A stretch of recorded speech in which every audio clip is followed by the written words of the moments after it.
কখনো আপোষ করার চেষ্টা করি নাই। তুমি কোন বাল আব্বাস? তুমি আসছো এখানে মামলা করতে, গুনার টাইম নাই। সিনিয়র সিটিজেন আসেন, সিনিয়র সিটিজেন আছেন, আমরা সম্মান করতে চাই, কিন্তু নিজের সম্মান যদি না রাখতে পারেন তাহলে এই যারা ইয়াং জেনারেশন আছে, জেনজিরা আছে, আপনার পুরা সম্মানের চাদর খুলে বুড়িগঙ্গায় নিক্ষেপ করবে। মির্জা আব্বাস ভালো কি মন্দ সেইটা আমার বলার কোনো প্রয়োজন নাই, কারণ উনি একজন এমপি অথবা মন্ত্রী। ভালো মন্দ বলার ওনার দলের অনেক লোক আছে। আমি শুধু ডারবি নাসিরকে বলতে চাই, সে বলতেছে মির্জা আব্বাস কোন চেটের বাল।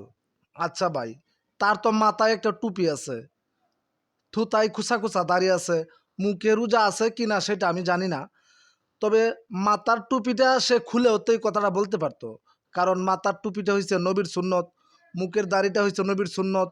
আর ফরজ রোজা আছে কিনা সেটা আমি জানি না মুখে। সে একজন শিক্ষিত মানুষ সবসময় দাবি করে, কিন্তু আমরা কেমনে বুঝবো? তার মুখের ভাষা শুনলে তো বোঝা যায় সে যে কত গণ্ডমূর্খ, অথবা তার পারিবারিক শিক্ষাটা কি সেটা ভালো করে বোঝা যায়। আসলে কথা হইল, এদের আন্দোলন করতে করতে এদের সাহস কলিজাটা অনেক বড় হয়ে গেছে।